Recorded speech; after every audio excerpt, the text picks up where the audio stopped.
दुनिया का सबसे बड़ा धार्मिक सम्मेलन महाकुंभ 2025 में प्रयागराज की पावन भूमि पर आयोजित होने जा रहा है। इस बार का महाकुंभ भव्य दिव्य और विशाल होने वाला है। विष्णु पुराण के मुताबिक जब बृहस्पति मेष राशि में और सूर्य मकर राशि में होता है तब कुंभ मेला प्रयागराज में आयोजित होता है।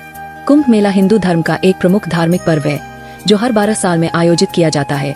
महाकुंभ 13 जनवरी 2025 से 26 फरवरी 2025 तक प्रयागराज में होगा। इस भव्य और दिव्य महाकुंभ में लगभग 40 करोड़ से ज्यादा श्रद्धालुओं के आने की संभावना है। हिंदू मान्यताओं के अनुसार कुंभ में शाही स्नान करने से समस्त पापों का नाश होता है और व्यक्ति को मोक्ष की प्राप्ति होती है। कुंभ के दौरान विशेष रूप से पवित्र नदियों में स्नान करने से आत्मा शुद्ध होती है। शाही स्नान कुंभ मेले की मुख्य विशेषता है। यह स्थान साधु संत महात्मा अन्य यात्रियों के लिए एक विशेष अवसर होता है। कुंभ मेले के शाही स्नान को पुण्य स्नान भी माना जाता है क्योंकि इसे करने से व्यक्ति को पुण्य की प्राप्ति होती है। यह एक प्रकार का भक्ति और समर्पण है जहां व्यक्ति अपने जीवन के सभी दुख और कठिनाइयों को भगवान के चरणों में समर्पित करता है और आशीर्वाद प्राप्त करने का प्रयास करता है। कुंभ मेले का शाही स्नान न केवल एक धार्मिक अनुष्ठान है बल्कि यह भारतीय संस्कृति, परंपरा और आस्था का एक सुंदर उदाहरण है।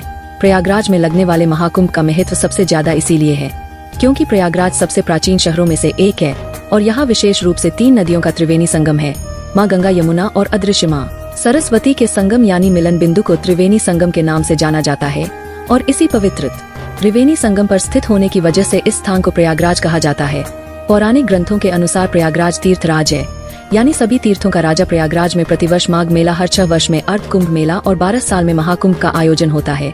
तो दोस्तों, अगर आप भी 2025 के महाकुंभ में आना चाहते हैं तो आपको इस वीडियो में महाकुंभ के बारे में संपूर्ण जानकारी मिलेगी, जैसे आप प्रयागराज महाकुंभ 2025 में कैसे आ सकते हैं, महाकुंभ में रहने की और खाने पीने की क्या क्या सुविधा उपलब्ध रहेगी एकदम सस्ते में, आप कहां पर रुक सकते हैं और ट्रेन बुकिंग कैसे कर सकते हैं। साथ ही महाकुंभ के अलावा प्रयागराज में आप एक दिन में कहां पर घूम सकते हैं, शाही स्नान की तिथियां कौन सी है और महाकुंभ में घूमने का कितना खर्चा आएगा, ऐसी कंप्लीट इन्फॉर्मेशन आपको इस वीडियो में मिलेगी। तो वीडियो को अंत तक जरूर देखिए ताकि आपको महाकुंभ 2025 की सारी जानकारी समझने में आसानी रहे। और इसके साथ ही वीडियो को लाइक और चैनल को भी सब्सक्राइब कर लीजिए क्योंकि ऐसे ही टूर गाइड वीडियोस और महाकुंभ 2025 से रिलेटेड वीडियोस आपको इस चैनल पर देखने को मिलते रहेंगे। इस बार का यह महाकुंभ 45 दिन तक चलने वाला है यानी कि हर दिन यहाँ पर आपको 3 से 4 करोड़ लोग देखने को मिल सकते हैं। और इतने सारे श्रद्धालुओं के लिए महाकुंभ मेला क्षेत्र को 25 अलग अलग सेक्टर्स में बांटा गया है और इतने सारे लोग एक ही जगह पर गंगा स्नान तो नहीं कर पाएंगे, इसलिए 7 पक्के स्नान घाट भी बनाए गए हैं।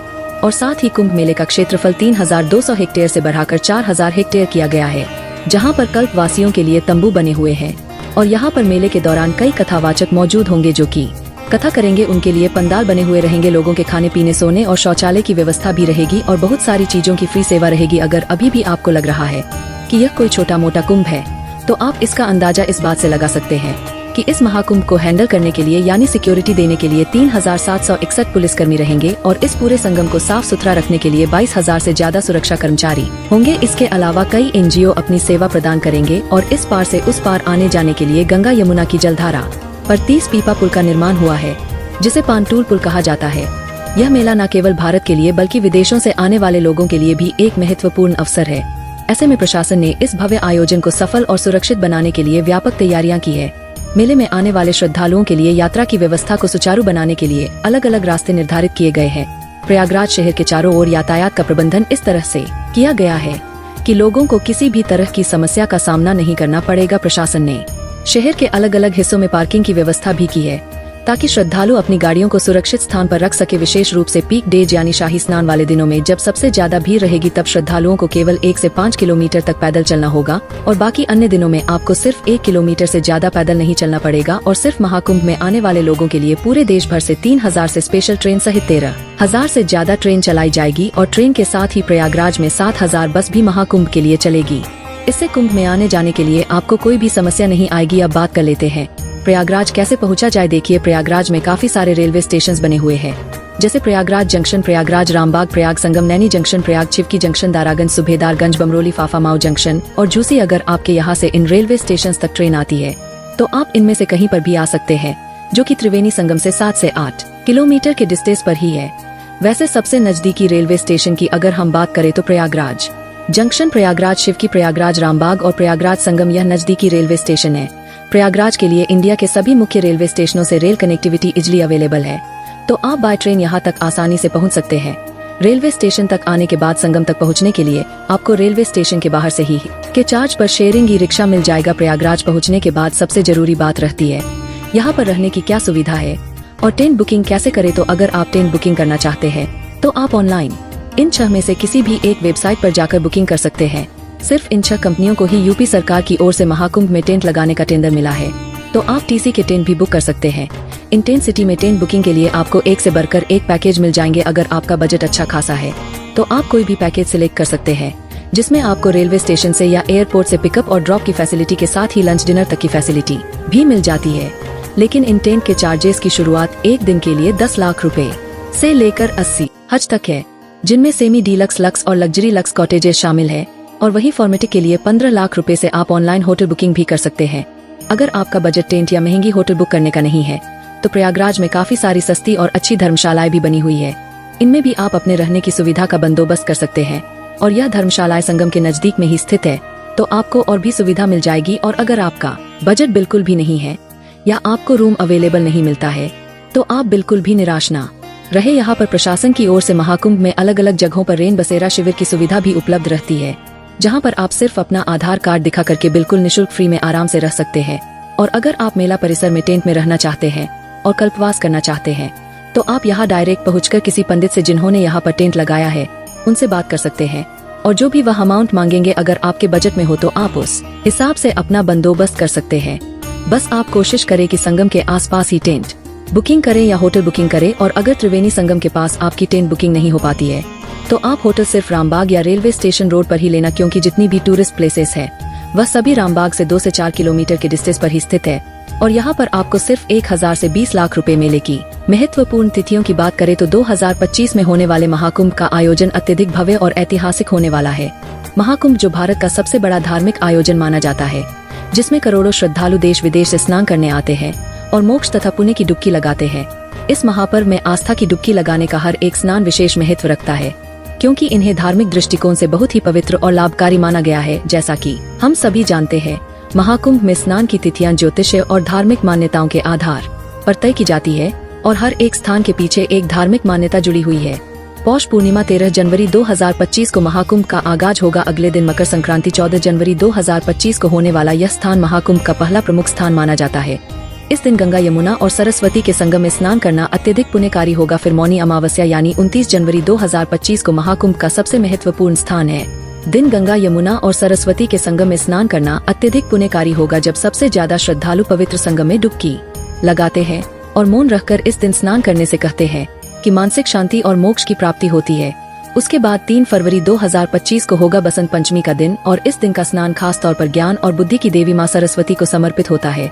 वहीं माघ पूर्णिमा 12 फरवरी 2025 के दिन संगम में स्नान करने पर वती को जीवन में पूर्णता और शांति की प्राप्ति मिलने वाली है। आखिर में महाशिवरात्रि का पर्व 26 फरवरी 2025 को होगा और यह दिन भगवान शिव की आराधना के लिए बहुत ही महत्वपूर्ण माना जाता है और इसी स्नान के साथ कुंभ का समापन भी हो जाएगा। एक बात का आप ध्यान रखें कि जब भी जिस दिन शाही स्नान होता है उससे एक दिन पहले सारे प्राइवेट और पब्लिक व्हीकल की एंट्री बंद हो जाती है।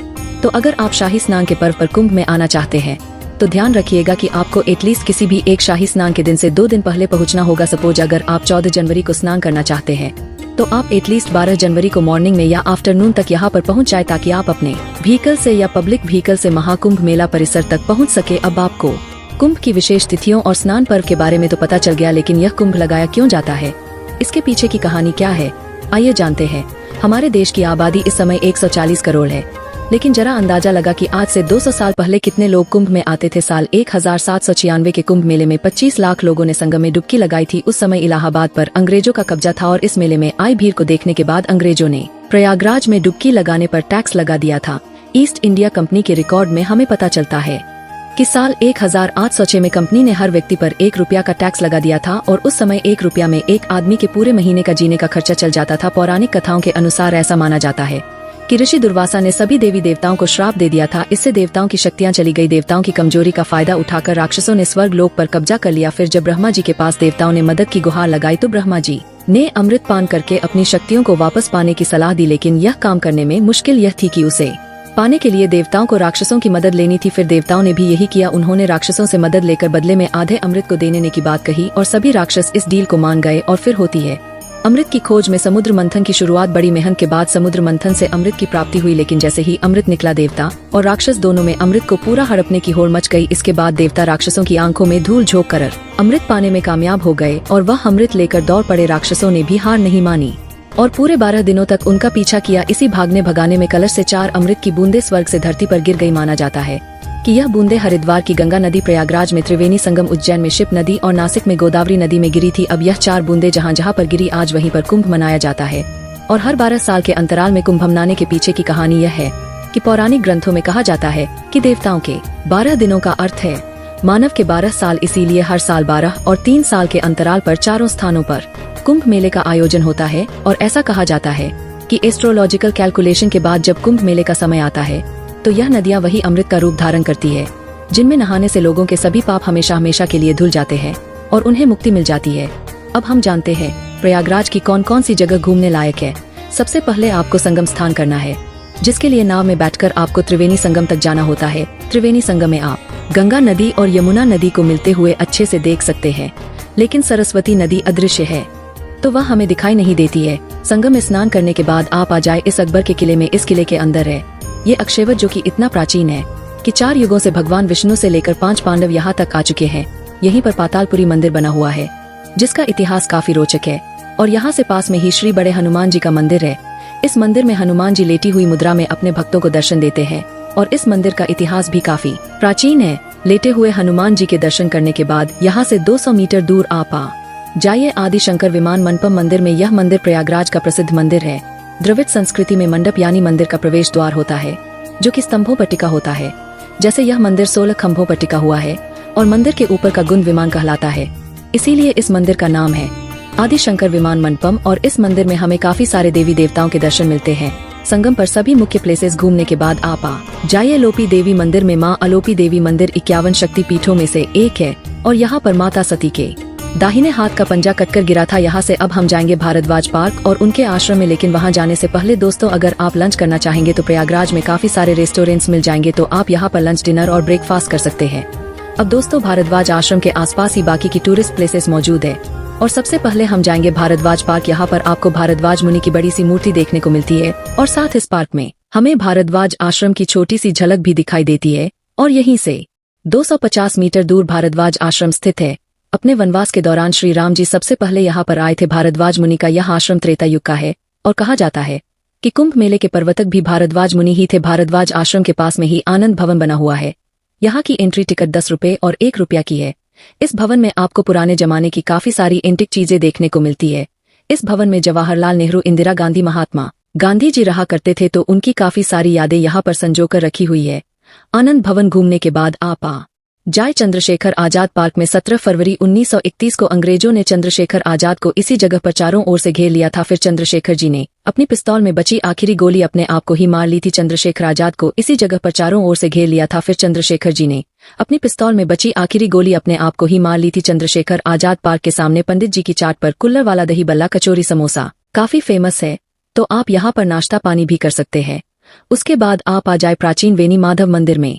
त्रिवेणी संगम की रक्षा करने के लिए भगवान विष्णु खुद यहाँ पर विराजमान हुए थे। अब हम आ गए हैं नाग वासुकी मंदिर में। इस मंदिर का इतिहास भी काफी दिलचस्प है और यह मंदिर कुंभ मेले से जुड़ा हुआ है, यानी यह वही नाग वासुकी जी का मंदिर है जो समुद्र मंथन के समय रस्सी की जगह पर खुद थे। आप महाकुंभ मेला घूमकर इन सभी जगहों पर भी एक दिन में घूम सकते हैं और प्रयागराज की सभी टूरिस्ट प्लेसेस देखने के लिए आप यह वाला वीडियो देख सकते हैं। और महाकुंभ से रिलेटेड आपका जो भी सवाल है आप कमेंट करके पूछ सकते हैं। साथ ही वीडियो अच्छा लगा है तो वीडियो को लाइक और शेयर जरूर करें और सच्ची श्रद्धा से कमेंट में हर हर महादेव